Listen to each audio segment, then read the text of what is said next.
बिस्मिल्लाहिर्रहमानिर्रहीम। अस्सलाम वालेकुम। मेरा नाम है मोहम्मद असद सलीम। आज के इस प्रोग्राम में जिस शख्सियत से मैं आपकी मुलाकात करवाने जा रहा हूँ, मेरे लिए एज़ाज़ की बात है कि आज वो मेरे इस प्रोग्राम में मौजूद हैं। रज़ाक बलोच साहब। ये वो पाकिस्तानी हैं जिन्होंने प्रोडक्शन की फ़ील्ड में बहुत ज़्यादा नाम पैदा किया। ना सिर्फ पाकिस्तान में बल्कि पूरी दुनिया में इन्होंने पाकिस्तान का नाम भी रोशन किया। आइए, अगर मैं इनका तारुफ़ करवाना शुरू कर दूँ तो शायद ये प्रोग्राम का वक्त जो है वो ख़त्म हो जाए और इनकी जो अचीवमेंट्स हैं और इनका तारुफ है वो ख़त्म ना हो। तो मैं रज़ाक साहब की तरफ ही चलता हूँ और उनसे जानता हूँ कि उनका जो ये ज़िंदगी का सफ़र है वो कैसे शुरू हुआ और इतनी सारी कामयाबियाँ उन्होंने किस तरह समेटी। बहुत शुक्रिया रज़ाक थैंक साहब यू, के टाइम। शुक्रिया। मैं शुक्रगुज़ार हूँ A1 टीवी यूके का, उन्होंने मुझे इनवाइट किया। शुक्रिया थैंक सर। यू। अच्छा सर, मुझे ये बताएं कि प्रोडक्शन की फ़ील्ड की तरफ आप किस तरह गए? बेसिकली मैं जब कॉलेज में था तो उस वक्त मुझे लकीली एक फैमिली फ्रेंड्स के थ्रू इंटर्नशिप का मौका मिला इंटरनेशनल स्टूडियो कराची में। तो वहाँ मैंने कोई 2-3 साल जब इंटर्नशिप की तो बहुत सीखने को मिला, बहुत करीब से। उस ज़माने में वीडियो का दौर नहीं था, वो फिल्म 35 मिलीमीटर का दौर था। तो उस फिल्म की प्रोडक्शन को या टीवी कमर्शियल्स की प्रोडक्शन को बहुत करीब से देखने का मौका मिला। तो उसमें फिर एक इंटरेस्ट डेवलप हुआ, और जब आप एक दफ़ा इस फील्ड या इंडस्ट्री में काम करना शुरू करते हैं तो फिर आपके पास दूसरा कोई ऑप्शन नहीं होता है। तो जिस तरह से कहते हैं ना कि यू हैव टू लव और लीव, तो मेरा वो लव वाला एक पैशन इन्वॉल्व हो गया था। तो उसके बाद फिर चल सो चल। सही। अच्छा, आपने सर 90s के एंड में इंडिया के साथ भी काम किया जी। और पाकिस्तान से बहुत सा टैलेंट ऐसा था जो आप सामने लेके आए और वहाँ उनके प्रोग्राम्स में लेके गए। उस सफ़र के बारे में भी थोड़ा सा बताइएगा। बेसिकली क्योंकि मैं बेस्ड न्यूयॉर्क में हूँ तो इंटरनेशनल इंटरेक्शन आपकी बहुत होती है सारी दुनिया के प्रोडक्शन हाउसेस से, टीवी चैनल से। तो 98 में 97 में जी टीवी लॉन्च हुआ था, और 98 में जी टीवी लॉन्च हुआ यूएस में। तो क्योंकि उस वक्त मैं बहुत ज़्यादा हेवीली प्रोडक्शन करता था मुख्तलिफ़ चैनल्स के लिए न्यूयॉर्क में, तो मेरा उस वक्त जी टीवी के साथ भी कुछ प्रोडक्शन करने का मौका मिला। तो फिर उनका एक बहुत मशहूर प्रोग्राम था जो मेरे ख्याल में आजकल पता नहीं आता है या नहीं, काफ़ी दिनों से मुझे नहीं पता है, सारेगामा इन अंताक्षरी। तो सारेगामा की उन्होंने प्लानिंग की कि उसको यूके में किया जाए, तो उसकी प्रोडक्शन में मैं इन्वॉल्व था। तो फिर उस वक्त जो हमारे उस प्रोग्राम के डायरेक्टर गजेंद्र सिंह थे, उनको मैंने कन्विंस किया कि हम पाकिस्तान से भी यंग टैलेंट को लेकर आएँ। तो मतलब इज़्ज़त तो बहुत करते थे हमारी जो लेजेंड्स थे, जिस तरह मेहदी हसन साहब, परवेज़ मेहदी साहब, गुलाम अली ख़ान साहब, आबिदा परवीन, फरीदा खानम जी, इन सब को तो एज ए गेस्ट और एज ए स्पेशल इनवाइटी लेके गए थे। तो उस वक्त हमने 98 में काफ़ी ऑडिशन किए थे लाहौर, कराची में। तो उस वक्त हमें मतलब मुझे पर्सनली बड़ा एक सरप्राइजिंग रिज़ल्ट मिला कि काफ़ी सारे लड़के लड़कियां जो हैं वो सिलेक्ट हुए थे, और हम उस वक्त यहाँ से कोई 10 के करीब यंग टैलेंट को पाकिस्तान से पहली मर्तबा लेकर गए थे। और उन्होंने जो वहाँ परफॉर्मेंस की, तो एक सोच होती है कि हिंदुस्तान में लोग सीखते हैं, सीखे हुए होते हैं, पाकिस्तान के लोग compete कर पाएंगे नहीं, मगर पाकिस्तान के लोग खुदा के शुक्र से उन्होंने बहुत ही अच्छा compete किया, फाइनल तक पहुँचे। तो एक तो मेरा वो बड़ा अच्छा एक्सपीरियंस रहा, और हमारे पाकिस्तान के जो यंग टैलेंट को एक एक्सपोजर मिला। फिर उसके बाद जब हमने नेक्स्ट टाइम न्यूयॉर्क किया, तो उसमें दोनों इत्तेफाक की बात है कि सारेगामा के रनर और विनर दोनों पाकिस्तान से थे। जो और उन्होंने जो सिंगिंग की वो सलामत अली और उनके भाई शराफत अली। और उसके बाद फिर उसी वजह से उसी सिलसिले की एक कड़ी अमानत अली को मौका मिला दुबई में। तो वो एक बहुत बड़ा प्लेटफॉर्म था, और थैंक गॉड हमने पाकिस्तान के टैलेंट को वहाँ लेकर गए, लोगों ने देखा, सुना, अप्रिशिएट किया। तो ये एक बड़ा अच्छा एक्सपीरियंस रहा, और मुझे मतलब खुशी भी होती है कि हमने 98, 99, 2000 में बहुत सारे पाकिस्तानी यंग टैलेंट को हिंदुस्तान के बड़े प्लेटफॉर्म पे ले जाकर उनसे परफॉर्मेंस करवाई। जैसे आपने ज़िंदगी का बहुत अरसा जो है प्रोडक्शन में गुजारा है, आपने पड़ोसी मुल्क में भी काम किया, यूएसए में भी काम किया, मुख्तलिफ मुल्कों में काम किया, और जब आप इस फील्ड में आए तो फिल्म का दौर भी था और टेक्नोलॉजी भी पुरानी थी। अब टेक्नोलॉजी भी चेंज होती गई, बाकी दुनिया में भी फिल्म इंडस्ट्री ने तरक्की की, पाकिस्तान में फिल्म इंडस्ट्री क्यों तरक्की नहीं कर सकी उस तरह से जिस तरह से हमारे पड़ोसी मुल्क ने की या बाकी मुल्कों ने की? इसमें बहुत सारे पहलू हैं जिनको देखा जाए या सोचा जाए। टेक्निक जो है वो बाद में आती है, पहले आपका विज़न होना चाहिए और विज़न के लिए आपकी डायरेक्शन होनी चाहिए, डायरेक्शन के लिए आपके पास वो एजुकेशन होनी चाहिए। पहली बात तो ये कि पिछले कई दहाइयों से हमारे यहाँ कभी फिल्म टीचिंग स्कूल या फिल्म इंस्टीट्यूट नहीं रहा है। अच्छा, हिंदुस्तान में ये है कि हमेशा से उनके स्कूल्स भी रहे हैं और वो इंडस्ट्री भी जो है वो वहाँ पर एक तो वास्ट है बहुत बड़ी, तो कंपैरिजन हिंदुस्तान के साथ करना पाकिस्तान का बहुत मुश्किल हो जाता है। हाँ, 70s में हमारे यहाँ भी बड़ी अच्छी फिल्में बनती थी, बहुत अच्छी बनती रही 60s 70s में। उसके बाद जब कराची से जब इंडस्ट्री शिफ्ट होकर लाहौर आ गई तो एक ऑडियंस जो था आपका, जो उर्दू फिल्म वॉचर है, वो कम होना शुरू हो गया। ग्रेजुअली पंजाबी फिल्में स्टार्टेड टेकिंग ओवर, बड़ी बड़ी पंजाबी फिल्में बनी मगर पंजाबी फिल्मों का ऑडियंस जो था वो एक लिमिटेड पंजाब तक था या पंजाबी स्पीकिंग तक था। तो उससे क्या हुआ कि वो जो ग्राफ था आपका फिल्म मेकिंग का वो नीचे चला गया। अच्छा, फिर उसके बाद जब हम टेक्निक पे आते हैं तो टेक्नोलॉजी के लिए आपको इन्वेस्टमेंट करनी पड़ती है।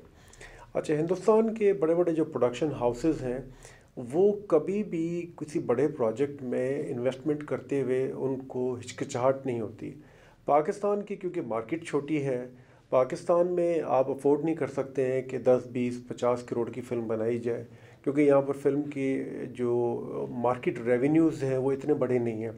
हिंदुस्तानी फ़िल्में आज भी या आज से 10 साल 20 साल पहले भी बहुत बड़ा बिज़नेस करती थी। तो जब आप इन्वेस्टमेंट करते हैं किसी प्रोजेक्ट में तो फिर टेक्नोलॉजी भी आ जाती है, टैलेंटेड लोग भी आ जाते हैं और टैलेंट भी आ जाता है। जी। अच्छा सर, आपने इतनी सारी अचीवमेंट्स हासिल की, बहुत सा प्रोडक्शन में लगाया, लेकिन यहाँ मैं ये जानना चाहूँगा कि कराची से यूएसए तक का जो सफ़र था ये कैसे मुमकिन हुआ? यूएसए कैसे पहुँचे? क्या मुश्किलात आई? किस तरह से वहाँ पे अपनी जो काम है उसका आगाज़ किया आपने? मैं जहाज़ में गया था जी, तो मुझे कोई मुश्किलात नहीं आई। मैं जी 89 में जब गया था अमेरिका में, तो उससे पहले मेरी यहाँ पर मैं ट्रेनिंग में था इंटरनेशनल स्टूडियो कराची में। वहाँ पर मैंने कोई 2-2.5 साल का अर्सा ट्रेनिंग की। फिर मैं एक लोकल प्रोडक्शन हाउस में ट्रेन होकर गया था। और कहते हैं ना कि प्रिपेयर्ड माइंड गेट्स लकी, तो मैं मेंटली प्रिपेयर्ड था। जब मैं न्यूयॉर्क पहुँचा तो मेरी पूरी फैमिली, मेरे भाई वहीं थे, उन्होंने मुझे बड़ी मदद की। शुरू के दिनों में थोड़ा सा टफ़ था, कल्चरल शॉक जो आज से 30 साल पहले था वो आज भी है, क्योंकि बट मैं जब पहुंचा तो लकीली मुझे एक प्रोडक्शन कंपनी में जॉब मिल गई। तो जब आपकी लैंडिंग किसी जगह अच्छी हो तो फिर आपका जो है वो दोबारा टेक ऑफ बहुत इजी हो जाता है। तो मुझे काम करने का अमेरिकन प्रोडक्शन हाउस में मौका मिला, बहुत सीखा मैंने। और दूसरी बात यह है कि अमेरिका की एक जो सबसे बड़ी खूबी है उस मुल्क की कि लैंड ऑफ अपॉर्चुनिटी जो कहते हैं, कि अगर आपका कोई ख्वाब है तो उस मुल्क में आपका ख्वाब पूरा हो सकता है अगर आप डेडिकेटेड और पैशनेट हों अपने उस ख्वाब के लिए। और फिर ये होता है कि वहाँ पर आपको पार्ट ऑफ ट्रेनिंग होती है, फिर वो आप उन लोगों के साथ काम करते हैं अमेरिकन के साथ, फिर इंटरनेशनल मार्केट होती है, तो वहाँ आपको सीखने का बहुत मौका मिलता है। तो मुझे कोई 5-6 साल जो न्यूयॉर्क की प्रोडक्शन कंपनी में काम करने में जो एक ग्रूमिंग मेरी हुई, वो फिर आगे चल के मेरे लिए बड़ी मुस्बत साबित हुई और हार्ड वर्क करना पड़ा। और वहाँ पर ओवरनाइट सक्सेस नाम की कोई चीज़ नहीं होती है। अमेरिका में एक प्रोसेस होता है, आपको नीचे से स्टार्ट करना पड़ता है, काम करते रहते हैं, तब जाकर आप एक पोजीशन पे पहुंचते हैं अगर आप मेहनत करना चाहते हैं। और इसी तरह से मेरे ख्याल में पूरी दुनिया में भी ऐसी है कि कहीं पर भी कोई शॉर्टकट नहीं होता है। और अगर कोई यंग बच्चे या बच्चियां इस टाइम सुन रहे हैं या यंग प्रोड्यूसर सुन रहे हैं, तो उनको मैं हमेशा ये कहता हूँ कि देयर इज़ नो शॉर्टकट, काम मेहनत करनी पड़ती है। तो वो सफ़र जो था मेरा 7-8 साल तक प्रोडक्शन कंपनी में मैं काम करता रहा, क्योंकि मैं यहाँ से ट्रेनिंग करके गया था पाकिस्तान से, यहाँ पर सीख के गया था। तो मेरी यहाँ की एडवर्टाइजिंग एजेंसीज़ के साथ कांटेक्ट थे और फिर मैंने उनको दोबारा कांटेक्ट करना शुरू किया कि जी मैं अब न्यूयॉर्क में हूँ। तो फिर कुछ दोस्तों से राब्ते हुए, तो फिर मैंने पाकिस्तानी कमर्शियल्स कुछ न्यूयॉर्क में मिड 90s में, बल्कि अर्ली 90s में शूट किए। बड़ा अच्छा रिज़ल्ट मिला उनका, और वो एक किस्म का डिफरेंट एक्सपीरियंस भी था लोगों के। मुझसे पहले जो है वो 80s में कुछ सीनियर जो एडवर्टाइज़र थे, उन्होंने कमर्शियल यूरोप में और अमेरिका में की हुई थी। और मगर जब मैंने खुद किया, देखा, और I made every one's life easy, क्योंकि एज ए प्रोड्यूसर आपको ये देखना होता है कि जो आपका क्लाइंट है या लोग हैं, उनको वो उनके लिए आसानियाँ हों जब वो शूट करने किसी फॉरेन कंट्रीज़ में आए। तो अच्छा, ये तो होगी आपकी प्रोडक्शन। आपने एक्टिंग भी की, मॉडलिंग भी की, मॉडलिंग भी की, और आपके कुछ एड्स ऐसे हैं जो अभी तक लोगों के दिमाग में नक्श हैं। नहीं, वो असल में जब जिस वक्त मैं ट्रेनिंग में था, तो अक्सर जब अगर कोई मॉडल टाइम पे नहीं पहुंचता था या उसको बुखार हो जाता था, तो फिर वो मुझे कैमरे के सामने खड़ा कर देते थे। तो मैं उस तरह से भी लकी रहा। और उस वक्त कुछ मेरी कमर्शियल्स थी, बिकॉज़ मैं उस प्रोडक्शन कंपनी के साथ काम करता था। और 80s में, मिड 80s में मॉडलिंग इतनी ज़्यादा नहीं थी जो आजकल आपको जो है काफ़ी सारे मेल एंड फीमेल मॉडल्स मिल जाते हैं, टैलेंट एजेंसीज़ हैं। उस ज़माने में टैलेंट एजेंसी वाला कोई कॉन्सेप्ट पाकिस्तान में तो नहीं था। एक्टिंग नहीं की मैंने, मॉडलिंग की थी। और फिर ये होता है कि वो ज़माने में एक बहुत बड़ा ब्रांड था लाइफ बॉय के नाम से, वो रेड कलर होता था। आजकल तो मेरे ख्याल में उसका कलर भी शायद वाइट हो गया, 3-4 कलर आ गए, 3-4 कलर आ गए। तो वो एक ऐसा ब्रांड था कि वो पीटीवी का दौर होता था। तो वो एक दफ़ा अगर आप लाइफ बॉय की कमर्शियल करते थे, मुझसे पहले भी जिन जिन लोगों ने कमर्शियल्स की थी, तो वो फिर उनको लकीली बाकी भी कमर्शियल्स मिलने शुरू हो जाते थे। अच्छा, फिर उसमें क्या होता था कि 80s में अगर एक बंदा कोई मॉडलिंग करता हुआ नज़र आए तो हर आदमी उसी के पीछे पड़ जाता था। तो मेरी भी किस्मत इस तरह से खुल गई कि मैंने लाइफ बॉय का ऐड किया, फिर उसके बाद चंद एक और ब्रांड किए। तो बस वो एक एक्सपीरियंस था। बट मैं दोबारा ये कहूँगा कि मेरी किस्मत इस तरह से सही हुई कि कभी अगर मॉडल नहीं पहुँचता तो मुझे टीवी कैमरे के सामने खड़ा करते थे। ज़िंदगी की कोई ऐसी रिकॉर्डिंग या कोई ऐसा वाक़या जिसने आपको बहुत ज़्यादा टफ टाइम दिया हो, कोई ऐसा काम जो अभी तक आपको याद हो कि नहीं ये काम जो था ना, इसने मुझे बहुत टफ टाइम दिया था? बेसिकली एक दफ़ा मैंने अफ़गानिस्तान में मैं शूट कर रहा था। तो वहाँ पर वेदर जो है वो बड़ा फ्लक्चुएट हो गया था, और बहुत बड़ा क्रू था हमारे साथ। और वो एक बड़ा मुश्किल वक्त था हमारे लिए एज ए प्रोड्यूसर, क्योंकि जब आपके साथ कोई 40-50 लोग होते हैं और कोई टेक्निकल प्रॉब्लम हो गई थी, क्योंकि वो कैमरा ख़राब हो गया था और हम थे अफ़गानिस्तान के एक बहुत ही रिमोट एरिया में शूट कर रहे थे म्यूज़िक वीडियो। तो वो एक ऐसा हुआ था कि उसके बाद फिर हमारे क्रू के ऊपर अटैक भी हो गया था। और क्योंकि वो कुछ इस तरह था कि जब क्रू आपके साथ जा रहा होता है तो आप रिस्पॉन्सिबल होते हैं उनकी सेफ्टी एंड सिक्योरिटी की, और हर आदमी आपके ऊपर ट्रस्ट करके आपके कमिटमेंट के ऊपर, आपके एक स्टेटमेंट के ऊपर जा रहा होता है। तो वो एक बड़ा मुश्किल दौर मतलब छूट थी मेरे लिए, जिसमें मतलब मैं हमेशा दुआ करता हूँ कि ये ऐसा वाक़या किसी और के साथ पेश ना आए। जब इमरान खान ने वर्ल्ड कप जीता तो आप CNN के साथ काम कर रहे थे, और CNN के लिए पाकिस्तान को हेड भी आप कर रहे थे। तो जब आप वहाँ पे जब आप पाकिस्तान आए शूट करने के लिए, तो क्या खुशी थी आपके दिल में कि इंटरनेशनली पाकिस्तान का जो नाम है वो इस तरह से रोशन भी हो रहा है? उस वक्त ये होता था कि CNN डायरेक्टली शूट नहीं करता था। उस वक्त WTN के नाम से कंपनी होती थी, तो एफिलिएशन थी हमारी। और क्योंकि नवाब कैफ़ी साहब जो थे वो ETN और WTN को हेड करते थे, तो मेरी उनके साथ एसोसिएशन थी। तो मैं अमेरिका से स्पेशली आया था कवरेज के लिए उस वक्त। और उस न्यूज़ के दौर में और कैफ़ी साहब के साथ काम करने में एक पाकिस्तान में फिर दोबारा मुझे बड़ा सीखने का एक मौका मिला, क्योंकि उसमें ट्रैवल बहुत की मैंने पूरे पाकिस्तान में। उस ट्रैवल में ये था कि कैफ़ी साहब की एक सरपरस्ती थी और वो गाइड करते थे, बिकॉज़ वो बहुत बड़े नाम है न्यूज़ में उनका। तो वो एक एसोसिएशन जो है वो आज भी मुझे हेल्प करती है जब मैं किसी ऐसी जगह जाता हूँ, अगर अफ्रीका में शूट करने जा रहा हूँ या किसी और मुल्क में, तो फिर मुझे वो 90s का पाकिस्तान में न्यूज़ का कवरेज करना जो है वो बड़ा हेल्पफुल होता है। क्योंकि न्यूज़ कवर करने के लिए आपके पास बहुत ही थोड़ा वक्त होता है, और उसी वक्त आपने न्यूज़ को कवरेज करके उसको टाइम बाउंड होते हैं आप, और चलानी होती है। तो उसमें आपके पास टाइम नहीं होता है जिस तरह टीवी कमर्शियल या फिल्म की या बाकी शूट्स में आपके पास टाइम होता है, स्क्रिप्टेड होता है। तो वो क्या होता है कि जब आप उस गोरिल्ला शूटिंग के एक प्रोसेस में आ जाते हैं, तो फिर आपके लिए कोई भी प्रोडक्शन आसान होती है। ये कम्युनिकेशन है, ये इसने अपनी शक्ल बदली।